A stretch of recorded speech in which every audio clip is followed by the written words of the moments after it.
Hi viewers, welcome back to another awesome video. நம்ம Tejas MK-1A போர் விமானத்தை உருவாக்கும் HAL நிறுவனம் கரண்டா 2 அசெம்பிளி யூனிட்டை மட்டுமே பயன்படுத்திக்கிட்டு வராங்க. ஆனா இந்த 2 அசெம்பிளி யூனிட்னால அளவு கடந்த டிமாண்ட் அண்ட் சப்ளை இஷ்யூல இப்ப HAL நிறுவனம் சிக்கிட்டு இருக்கிறாங்க. இதை ஓவர் கம் பண்றதுக்காக நாசிக்ல 3வது மற்றும் 4வது அசெம்பிளி யூனிட்டை ஓபன் பண்ண போறாங்க. இந்த 3வது அசெம்பிளி யூனிட் வரும் மார்ச் மாசத்திலையும், இதுக்கு அடுத்தது 4வது அசெம்பிளி யூனிட் 2026 மிட்லயும் ஓபன் பண்ண இருப்பதா தகவல் வந்திருக்கு. இந்த 4 அசெம்பிளி யூனிட் மூலியமா மொத்தம் நம்ம இந்தியன் ஏர்ஃபோர்ஸுக்கு 30 போர் விமானங்கள் அப்படிங்கிற கவுண்ட்ல போர் விமானம் கிடைக்கும் வருஷத்துக்கு. பேரலா வருஷத்துக்கு 30 போர் விமானத்திற்கு 30 இன்ஜின் தேவையில்லையா, அதனால நேர GE நிறுவனத்துக்கிட்ட ஒரு அட்வொகேட் வைக்கிறாங்க. 2025 மார்ச்ல இருந்து நீங்க தர வேண்டிய இன்ஜினின் கவுண்ட் 25 உயரும். இது போக எங்களுக்கு 26ல இருந்து 30 போர் இன்ஜின் தேவைப்படும். அதனால 2027ல இருந்து வருஷத்துக்கு 30 இன்ஜின்களை உருவாக்கும் அளவுக்கு உங்களுடைய ப்ரொடக்ஷன் கெப்பாசிட்டியை இன்க்ரீஸ் பண்ணுங்க அப்படிங்கிற அட்வைஸும் இப்ப GE நிறுவனத்திற்கு தரப்பட்டிருக்கு ஃப்ரெண்ட்ஸ். நாங்க 2027 அப்படிங்கிறதுல HAL கிட்ட இருந்து 30 போர் விமானங்கள் நமக்கு வருஷத்திற்கு கிடைக்கும். இந்த 30 போர் விமானங்களுக்கான இன்ஜின் GE நிறுவனத்திடமிருந்து கிடைக்கிறதுக்காக அவங்களுக்கு ஒரு இன்ஸ்ட்ரக்ஷன் தரப்பட்டிருக்கு. கூட்டி கழிச்சு பாருங்க, கணக்கு கரெக்டா வரும். 6ஆம் தலைமுறைக்கான AMCA இன்ஜினுக்கான டீல் ஓரளவுக்கு டிஸ்க்ளோஸ் செய்யப்பட்டிருக்கு. 6ஆம் தலைமுறைக்கான AMCA-வின் இன்ஜின் உற்பத்தியாளரா சாஃப்ரான் நிறுவனம் இருக்க போகுது அப்படிங்கிற தகவல் வந்திருக்கு. இந்த 6th ஜென் இன்ஜின் டீலுக்காக சுமார் $5 பில்லியன் இந்திய அரசால் செலவிடப்பட இருக்கு அப்படிங்கிற தகவல் கிடைச்சிருக்கு. இந்தியன் மெரின் ஃபைட்டர் ஜெட்டா பிரான்சின் ரஃபேல் M அப்படிங்கிற ரஃபேல் மெரின் ஃபைட்டர் ஜெட் தேர்வு செய்யப்பட்டிருக்கு. இந்த ஃபைட்டர் ஜெட் கொள்முதல் பண்றதுக்காக சுமார் 63,000 கோடி நாம செலவு செய்ய போறோம். 63,000 கோடி கொடுத்து 26 ரஃபேல் M-ங்கிற போர் விமானத்தை நம்ம பிரான்ஸ் கிட்ட இருந்து கொள்முதல் பண்ண இருக்கிறோம். இந்த 26ல 22 போர் விமானங்கள் முழு நேர போர் விமானங்களாகவும், மீதம் 4 போர் விமானங்கள் ட்வின் சீட்டர் ட்ரைனர் ஏர்கிராஃப்டாகவும் பயன்படுத்த இருக்கிறோம். இந்த டீலை சீல் பண்றதுக்காக வரும் பிப்ரவரி 11, 12 ஆகிய தேதிகள்ல மோடி அவர்கள் பிரான்சுக்கு பயணம் மேற்கொள்ள இருக்கிறாரு. அந்த பயணத்துல இந்த டீல் க்ளோஸ் செய்யப்படும் அப்படின்னு எதிர்பார்க்கப்படுது. இந்த பயணத்திற்கு முன்பே நம்ம CCS கமிட்டியால் இந்த 63,000 கோடிக்கான கிளியரன்ஸும் கிடைக்கப்பட இருக்குங்கிறது நம்ம தெரிஞ்சுக்க வேண்டிய தகவலா இருக்கு. ரஷ்ய அதிபரின் இந்திய வருகையில கண்டிப்பா Su-57க்கான ப்ரொபோசல் இருக்கும் அப்படின்னு பலராலும் எதிர்பார்க்கப்பட்டுகிட்டு இருக்கு. ஆனா நம்ம யாருமே நினைச்சு பார்க்காத வகையில புட்டின் அவர்கள் இந்தியாவுக்காக Su-57லே higher variant and most powerful இன்ஜினுடைய Su-57M-ங்கிற போர் விமானத்தை இந்தியாவுக்கு தர முன் வந்திருக்காரு. வரும் மீட்டிங்ல முன்வைக்கப்படும் அப்படின்னு சொல்லப்பட்டுகிட்டு இருக்கு. இந்த Su-57M-ங்கிறது ரஷ்யாவின் Su-57 சீரீஸ்ல இருக்கும் அதிநவீன உயர் தொழில்நுட்பத்துல உருவாக்கப்பட்ட 5ஆம் தலைமுறை போர் விமானம் அப்படிங்கிறது குறிப்பிடத்தக்க விஷயம். ஸோ இந்த ப்ரொபோசல் நமக்கு வருது, வேணும்னா நாம வாங்கி நம்ம விமானப்படையில பயன்படுத்தலாம். பட் இந்தியா என்ன பண்ண போறாங்க அப்படிங்கறத பொறுத்து இருந்து தான் பார்க்கணும். சிரியாவை கைவிட்ட ரஷ்யா, சிரியா மாதிரியே ஸ்ட்ராட்டஜிக் லொகேஷன் வேற எங்காச்சும் இருக்கா அந்த ரீஜன்லே, அங்கிருந்து நம்மளுடைய ஆக்டிவிட்டிஸ் மேற்கொள்ள முடியுமா அப்படிங்கிற தேடுதல் வேட்டையில இறங்குறாங்க. அந்த வேட்டையில அவங்களுக்கு ஜாக்பாட் கிடைச்சிருக்கு. எஸ், சிரியாவுக்கு மாற்றா லிபியாவை சூஸ் பண்ணியிருக்கிறாங்க ரஷ்யா. சொல்ல போனா சிரியாவை விட ரஷ்யாவிற்கு இந்த லிபியா ரொம்ப ஆப்டாகவும் அவங்களுடைய எண்ணத்திற்கு மேல அவங்களுக்கு கை கொடுக்கும் வகையில ஸ்ட்ராட்டஜிக் லொகேஷனா அவங்களுக்கு அமைய இருக்கு. ஏற்கனவே சிரியால இருந்த எக்யூப்மெண்ட்ஸ் எல்லாத்தையுமே லிபியாவுக்கு மூவ் பண்ண ஆரம்பிச்சுட்டாங்க. எப்படி ரஷ்யாவிற்கு லிபியா ஒரு இன்வேல்யூபிள் ஸ்ட்ராட்டஜிக் லொகேஷனா அமைய இருக்கு அப்படிங்கிறத இன்னைக்கான காணொலியில நம்ம முழுமையா பார்த்து தெரிஞ்சுக்க போறோம். So it will be most interesting topic my dear friends. இந்த வீடியோவை முழுமையா பாருங்க, எப்படி ரஷ்யாவிற்கு ஜாக்பாட் அடிச்சிருக்கு அப்படின்னு தெரிஞ்சுக்கோங்க. நீங்கள் பார்த்து கொண்டிருப்பது ஆயுதம் அறிவோம் நேயர்களுக்கு அன்பு வணக்கங்கள். வாங்க இப்ப விரிவான செய்தியை முழுமையா பார்த்து தெரிஞ்சுக்கலாம்.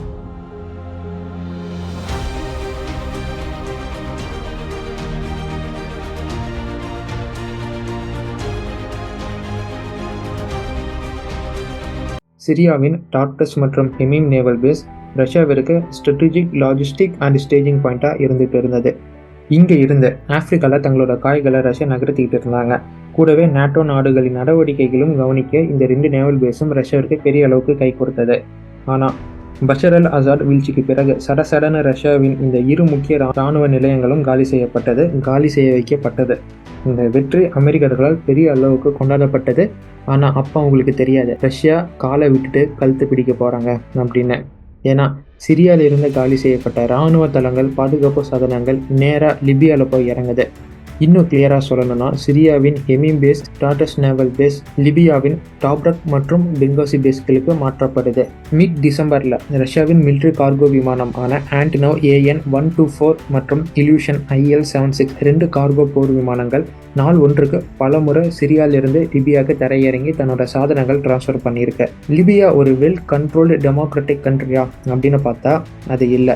It more similar to Syria அப்படின்னே சொல்லலாம். சிரியா போன்ற பல பிரிவினைவாதிகளாலும் அமெரிக்க ரஷ்ய பேக்டு லீடர்ஸாலும் இங்கே பிரித்து ஆளப்படுகிறது. இந்த மேப்பில் பார்க்குற ப்ளூ ஸ்ட்ரிப் ஏரியாக்கள், ப்ளூவில் கோடு போட்டிருக்கும் ஏரியாக்கள் எல்லாருமே லிபியாவின் பூர்வீக குடிகளால் கட்டுப்படுத்தக்கூடிய இடங்கள். அதுவே கிரீன் ஸ்ட்ரைப்டு ஏரியாக்கள், பச்சை கலரில் ஸ்ட்ரைப் பண்ணி இருக்கும் ஏரியாக்கள் எல்லாமே கவர்மெண்ட் ஆஃப் நேஷனல் யூனிட்டின்னு சொல்லக்கூடிய ஆளும் அரசாங்கத்திற்கு எதிரான குழுக்களால் கட்டுப்படுத்தக்கூடிய இடங்கள். இவங்க அமெரிக்கர்களால் பேக் செய்யப்படுகிறார்கள். குறிப்பாக டர்க்கியின் நேரடி கட்டுப்பாட்டு கீழே இயங்கக்கூடியவங்க. மீதி இருக்கிற பிளெயின் ஏரியாக்கள் இது எல்லாமே லிபியன் நேஷனல் ஆர்மியால் கட்டுப்படுத்தப்படுது. லிபியன் நேஷனல் ஆர்மியின் தலைவர் ஹஃப்தார் அப்படின்னு சொல்லக்கூடியவர். இவர் ரஷ்யாவிற்கு ஆதரவு தரக்கூடிய நபர். இருந்தாலும் முழுமையாக ரஷ்யா பக்கம் சாய மாட்டார். ரஷ்யாவா அமெரிக்காவா அப்படிங்கிற பாயிண்ட்ல இவருடைய சப்போர்ட் ரஷ்யாவிற்கு இருக்கும். இவரோட நிலைப்பாட்டுக்கான முக்கிய காரணமே லிபியாவும் சிரியா போன்று பிரித்தாளப்படக்கூடாது அப்படிங்கிறதாகவும் சிரியா போன்ற போர் பூமியா மாறக்கூடாது அப்படிங்கிற காரணத்தால தான் இவர் இப்படி ஒரு கன்ஃபியூஸ்டு ஸ்டாண்ட்ல இருக்கிறாரு. அதாவது முழுசா ரஷ்யா பக்கம் சாஞ்சா எங்க அமெரிக்காவின் ஆதரவாளர்களால் இங்க ஒரு பெரும் போர் ஏற்படுமா அப்படின்னா, எங்க முழுசா அமெரிக்கா பக்கம் சாஞ்சா ரஷ்யாவால் கிளர்ச்சி படையால் ஒரு தாக்குதலுக்கு உள்ளாக்கப்படுமோ அப்படின்னா ரெண்டு பக்கமும் ஸ்டேபிளா தன்னோட ரிலேஷன்ஷிப்பை மெயின்டைன் பண்ணிட்டு இருக்கிறாரு. பட் ஒரு பாயிண்ட்டுக்கு மேலே அவருடைய ஆதரவு எங்கே போகும்னா ரஷ்யாவிற்கு தான் போகும். ஃபைனலாக இந்த ரெட் கலர் ஏரோப்ளைன் இதையத்தை குறிக்குதுன்னா லிபியாவில் ஏற்கனவே இருக்கும் ரஷ்யாவின் இராணுவ தளங்கள். ஆக இப்போ இந்த மேப்ல இருந்து நமக்கு சிரியா மாதிரி தான் லிபியா அப்படின்னு புரிய வருது. இப்போ சிரியால இருந்து காலி பண்ண ரஷ்யா என்ன பண்ணியிருக்கிறாங்கன்னா அமெரிக்காவையும் டர்க்கியும் முந்திக்கிட்டு அவங்களுடைய ப்ரெசன்ஸை ஸ்ட்ராங்காக அங்கே ஹோல்ட் பண்ண ஆரம்பிச்சுக்கிட்டாங்க. கூடவே லிபியாவில் இருந்த மாதிரி ஆப்பிரிக்கா நாடுகளையும் அவங்க அக்சஸ் பண்ண முடியும். இன்னும் குறிப்பிட்டு சொல்லணும்னா ரஷ்யாவிற்கு சிரியாவை காட்டிலும் இங்கே லிபியாவில் இருந்து ஆப்பிரிக்காவை அக்சஸ் பண்ணுவது ரொம்ப வசதியாக போயிடுச்சு. அதே மாதிரி நேரடியாக மெடிட்டேரியன் சீயும் அவங்களுடைய நேரடி கண்காணிப்புக்குள்ளே கொண்டு வந்துடுவாங்க. இதனால் அமெரிக்கா மற்றும் நேட்டோ நாடுகளின் மிடில் ஈஸ்ட் நடவடிக்கைகள் ரஷ்யாவின் அச்சுறுத்தலுக்கு ஆளாகக்கூடும் அப்படின்னு பல வல்லுநர்களால் சொல்லப்படுது. ஏன் இந்த ஸ்டேட்மெண்ட்டை வைக்கிறாங்கன்னா அமெரிக்காவோ இல்லை வேற ஏதோ ஒரு நேட்டோ நாடுகளோ டர்க்கி, சிரியா, லெபனான் இல்லை அதுக்கு பின்னாடி இருக்கும் மத்திய கிழக்கு நாடுகளை அக்சஸ் பண்ணணும்னா, குறிப்பாக கடல் வழியாக அக்சஸ் பண்ணணும்னா மெடிட்டேரியன் சீ தான் அவங்களுக்கு ஒரு ஈஸியஸ்ட் வேவாக இருக்கும். இல்லைனா ஆப்பிரிக்காவை சுற்றிக்கிட்டு ரெட் சீ வழியாக இவங்க உள்ளே வரணும். ஆக இப்படி மெடிட்டேரியன் சீல வரும்போது லிபியாவில் புதுசாக கட்டப்பட்ட இராணுவ தளங்களான பெங்காசி, டோப்ரக் துறைமுகங்களால் எது பண்ணாலும் ரஷ்யாவுக்கு தெரிஞ்சிடும். நேட்டோ நாடுகள் வசமாக இங்கே சிக்கிக்கிட்டாங்க அப்படின்னு தான் சொல்லணும். இதன் விளைவு எப்படி இருக்குன்னா ஜார்ஜியா மெலோனி சொல்கிறாங்க, மெடிட்டேரியன் சீ பக்கமாக ரஷ்யா புதுசாக 2 இராணுவ தளங்களை கட்டியிருப்பது எங்களுக்கு கடல் வழி அச்சுறுத்தலாக இருக்குது அப்படின்னு தன்னோட கதறலை வெளிப்படுத்தியிருக்கிறாங்க. அடுத்து நேட்டோவின் தலைவர் மார்க் ரூட் என்ன சொல்லியிருக்கிறாருன்னா, டோப்ரக் மற்றும் பெங்காசியில் ரஷ்யா புதுசாக நேவல் பேஸ் கட்டியிருப்பது எங்களுக்கு வருத்தம் அளிக்குது அப்படின்னு ரொம்ப பாலிஷாக அவங்களுடைய கவலையை வெளிப்படுத்தியிருக்காரு. ஸோ மார்க் ரூட் நேட்டோவின் தலைவரே இது மாதிரி அவருடைய கவலையை வெளிப்படுத்துறது எந்த அளவுக்கு ரஷ்யாவின் ஸ்ட்ராங் ப்ரெசன்ஸ் அங்கே இருக்குது அப்படிங்கிறதுக்கு போதுமான உதாரணமாக இருக்குது. ரஷ்யாவால் அங்கே இருந்தவரை எப்படி நேட்டோ நாடுகளை கண்காணிக்க முடியும், அதே மாதிரி இந்த பக்கம் இருக்கும் மத்திய கிழக்கு நாடுகளையும் கட்டுப்படுத்த முடியும், கீழே இருக்கும் ஆப்பிரிக்கா நாடுகளை கட்டுப்படுத்த முடியும் அப்படிங்கிறதுக்கு போதுமான சான்றாக இருக்குது. ஸோ சொல்லப்போனால் சிரியாவிலிருந்து காலி பண்ண வச்சது ரஷ்யாவிற்கு ரொம்ப லாபமாக இப்போ போயிடுச்சு அப்படின்னு தான் சொல்லணும். அமெரிக்கா சிரியாவில் பண்ண கலகம் காரணமாக ரஷ்யாவிற்கு மிகப்பெரிய சாதகமாக லிபியாவில் அவங்களுக்கான ப்ரெசன்ஸ் ரொம்ப ஸ்ட்ராங்காக கிடைச்சிருக்கு. குறிப்பாக ஹஃப்தர்கிட்ட இருந்த நல்ல ஒரு பாசிட்டிவ் ரெஸ்பான்ஸ் கிடைச்சிருக்கு. இது ரஷ்யாவிற்கு ரொம்ப சாதகமாக போய் முடிஞ்ச மாதிரி நேட்டோ நாடுகள் மற்றும் ஐரோப்பிய நாடுகளுக்கு ரொம்ப சிக்கலாக போய் முடிஞ்சிருக்கு. ஸோ இதற்கெல்லாம் காரணம் யாருன்னா ஒரே ஒருத்தர் தான், பைடன் தாத்தா. அவருடைய செயல்கள் தான் இந்த அளவுக்கு ரஷ்யாவிற்கு நன்மை பகிச்சிருக்கு அப்படின்னு சொல்லலாம். ஸோ இப்போ லிபியாவில் ரஷ்யாவின் கை ஓங்கி இருப்பது மிகப்பெரிய ஸ்ட்ராட்டஜிக் மூமெண்ட்டாக, மிகப்பெரிய கேம் சேஞ்சிங் மூமெண்ட்டாக இப்போ பார்க்கப்படுது மத்திய கிழக்கு நாடுகள் மத்தியில். ஏன்னா அமெரிக்கானாலேயோ நேட்டோ நாடுகளையோ ஈஸியாக குறிப்பிட்ட சில நாடுகளை இவங்களால் அக்சஸ் பண்ண முடியாது. அது ரஷ்யாவின் பார்வைக்கெல்லாம் வந்துடுச்சு.